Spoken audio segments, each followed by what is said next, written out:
pessoal, tudo bem? Meu nome é Thiago Luigi, eu sou do Instituto Imelco e esse vídeo foi feito depois de muitos pedidos de alunos que tiveram acesso a algumas informações que nós gostaríamos de esclarecer, de acordo com a ciência que nós trabalhamos em nossa metodologia.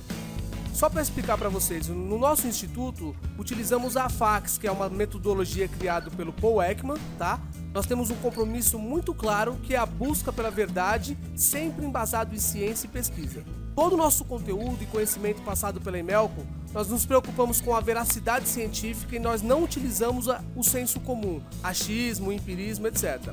Nós tratamos a ciência de forma séria, com a seriedade merecida, que quem conhece pode confirmar. Só para dizer, respeito total aos praticantes e adeptos da programação neurolinguística, a PNL, tá? Mas para esse uso específico, ele não funciona. Fica fácil você descobrir se alguém mente pelos movimentos dos olhos, cabeça, etc. Mas já foi categoricamente comprovado que funciona em apenas 10% dos casos, tá? Em nosso site, nós disponibilizamos os documentos aprovados e validados que comprovam isso que eu acabei de falar. Lembrando também que nossa abordagem é neuropsicofisiológica. Ela é mais trabalhosa, mas os resultados são muito mais precisos do que esses atalhos. Então tomem cuidado, procurem sempre fontes científicas, artigos acadêmicos, um material confiável. A gente acabou esse dia de gravação, a gente tinha meio que apalavrado assim, de encontrar com o Gabriel. Esse é o primeiro ponto que gerou muitas dúvidas. O gesto que ela acabou de fazer com as mãos não é um gesto ilustrador, e sim um gesto regulador. Só para explicar que na nossa ciência não existe pessoas ilustrativas, e sim um gesto ilustrador. Nós analisamos o que está acontecendo naquele momento. O gesto ilustrador é um gesto que ele é ligado à fala, acompanha o discurso, ele procura enriquecer e representar visualmente aquilo que está sendo dito. Por exemplo, indicar algo a alguém, apontar, desenhar algum tipo de forma, quando você se refere ao ponto A, ponto B, etc. Tá? O objetivo dele, no geral, é expressar o assunto de forma clara e específica, diferente desse gesto que a Camila Pitanga fez, que é chamado de regulador. No geral, o gesto regulador ele é um gesto que regula a interação, no caso a narrativa. O gesto ele fica incongruente quando não é utilizado de forma natural, que acontece quando você conta algo, regulando, que realmente aconteceu. Meio que apalavrado, assim, Esse é o momento exato que há a quebra de constância no gesto. Essa paradinha que ela dá com a mão direita. Essa quebra do gesto denota insegurança na descrição dos fatos, o que pode apontar algo errado. Aí você soma o gesto incongruente, mais uma face analisada precisamente pela FACS, tá? E naquele tópico Gabriel, não verbalmente ela indica insegurança. Já quando o assunto é referente a Lucy, o gesto é bem aplicado e congruente. Para tomar esse banho de rio, o Gabriel estava indo gravar, a gente falou com a Lucy Alves, mas quando eu estava mandando mensagem para ela, ela estava já partindo, indo embora.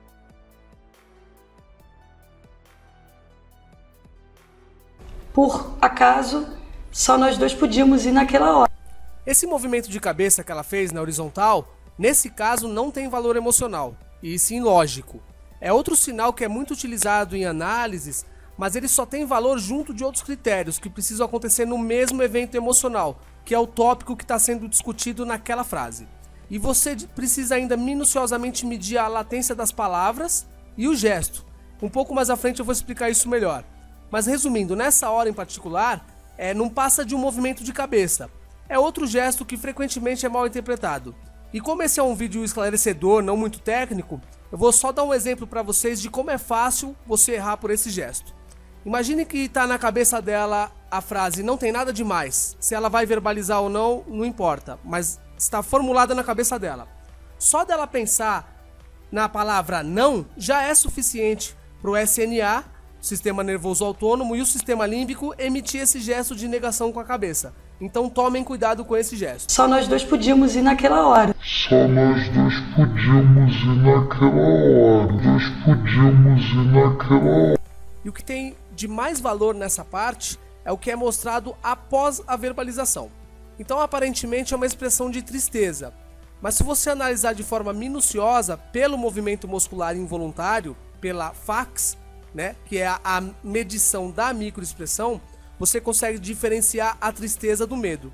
Tem um exemplo em fotos aí do professor Paul Ekman, onde ele mostra o AU, que é o Action Unit, 1 e 4 e 1, 2 e 4. O movimento, a diferença é sutil, mas você consegue diferenciar uma emoção da outra.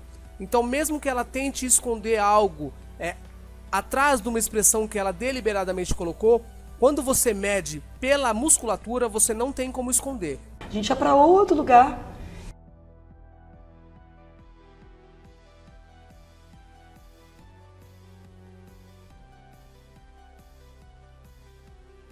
E a gente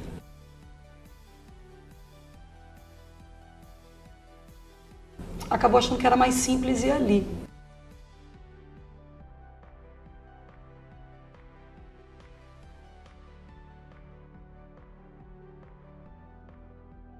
A gente nem ia pra lá. Outro ponto importante que foi questionado, mais um sinal que, por ser de fácil visualização e, entre aspas, aplicação, é frequentemente utilizado de forma errada. Existe uma diferença enorme em mexer no cabelo, da forma que ela fez, que foi simplesmente para tirar o cabelo do rosto e não atrapalhar no discurso, e mexer no cabelo como um gesto pacificador, adaptador ou manipulador, que por sinal é o gesto mais estudado e o mais valioso na detecção de mentira e emoções. Que ela não fez, vou repetir, ela não se pacificou no cabelo. Emocionalmente, para uma análise comportamental, o que a Camila fez não tem valor nenhum. Me desculpe se muitos de vocês ficaram desapontados, pois pensaram que poderiam utilizar esse gesto no dia a dia para detectar emoções, etc. Mas novamente, cuidado com atalhos. O gesto pacificador é um gesto que, explicando de forma rápida, ele serve para te acalmar em momento de tensão. Você consegue medir a tensão baixa e a tensão alta dependendo do pacificador, da forma que utilizou e da área que se pacificou.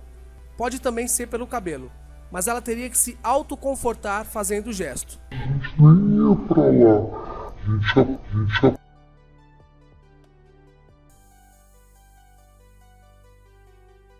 pra outro lugar e a gente acabou achando que era mais simples ir ali. O nosso papel aqui não é julgar o que aconteceu ou o porquê do mergulho, desencontro com amigos e tudo mais. Mas em uma análise completa, um dos pontos que seriam analisados é o papel da repórter nessa entrevista. Um exemplo, por que a Globo fez essa entrevista? Qual que era a intenção? Se era esclarecer, minimizar, amenizar? Pois falando de uma forma rápida, não sei se vocês repararam como, além da repórter impor ou aludir certos tópicos e respostas, vários momentos a Camila buscou não verbalmente a aprovação dela. Ela evitou usar certas palavras, tocar em certos temas, para preservar a imagem dos envolvidos e da emissora. E a gente não queria chamar atenção, porque sempre com ator tem isso, a gente vai no posto de gasolina, e vai tomar uma água, vira um evento, vira uma coisa maior, a gente queria ter uma certa objetividade. E nesse último relato de evento, nessa resposta, houve uma tentativa maior de ocultar o medo que a Camila estava sentindo. Cá, aqui tá lindo, aqui tá ótimo. Cá, aqui. Vocês se lembram do movimento da cabeça incongruente? Aqui sim ele é aplicável, porque, além do movimento da cabeça, quando ela relata, há uma atividade maior no que nós chamamos de AU20, que é o músculo risório, relacionado ao medo. Quando ela verbaliza, indica uma emoção predominante de medo. Quanto à parte da fax e AUs, estamos postando um vídeo que explica melhor o que é fax e quais suas aplicações. Esse é um gráfico bem simples para vocês entenderem como se mede a congruência e a incongruência emocional. O que está em verde é o que está sendo dito no momento e o azul é o não verbal. São expressões, tonalidade, prosêmica, paralinguagem, etc. E você mede a congruência entre eles. Aí sim tem valor. Até hoje existem somente 7 emoções universais. Paul Ekman, depois de inúmeros trabalhos, pesquisas, ele conseguiu constatar a universalidade das emoções. Somente 7. E o que faz uma emoção ser universal? Quando há um padrão exato da amostra da emoção no rosto. Então um sorriso aqui vai ser o mesmo sorriso na Papua Nova Guiné, no Japão, Oriente Médio, etc. E só existem 7. A culpa e a vergonha, elas não são emoções, e sim sentimento. Por quê? Porque não tem um padrão de mostra no mundo inteiro. As pessoas mostram a culpa e vergonha de forma diferente em todo lugar do mundo. Então não existe uma boca de vergonha. A boca que está sendo mostrada aqui é a boca de desprezo, com a U14, e não existe uma amostra universal para você constatar que a pessoa está com vergonha. Não existe boca de vergonha. Isso já nos afastava do litoral, da faixa de areia, onde dava pé. Para finalizar essa parte do vídeo, esse é um sinal que foi considerado inconclusivo. Poderia ou não ser um ato falho. Se fosse possível a interação, se acontecesse em algum de nossos trabalhos de consultoria, por exemplo, nós conseguiríamos ter a certeza do que poderia ou não ser pelo questionamento, jogar cenários, formular perguntas, para confirmar se a pessoa realmente ia falar o que você achava ou não. Então, nesse caso, o que chamou a atenção foi o medo que ela demonstrou logo depois que ela verbalizou. E lembre-se, nenhuma análise pode ser feita sem considerar o que nós chamamos de 3 Cs. Então a gente definiu assim: tomem cuidado e utilizem sempre os 3 Cs. O que é isso? O contexto, o que está acontecendo naquele momento com aquela pessoa, o porquê que ela está coçando a cabeça. Será que ela acabou de correr uma maratona e está com a cabeça suada, por isso está coçando, por exemplo? A combinação, nunca pegue um gesto isolado e tire uma análise disso. Então eu não vou dizer que a pessoa está nervosa ou ansiosa porque ela está coçando a cabeça, e sim porque ela também está tamborilando o dedo, impaciente, etc. Mais de um sinal é muito mais valioso a sua análise. E a congruência, o gesto tem que acompanhar o verbal, tem que ficar congruente.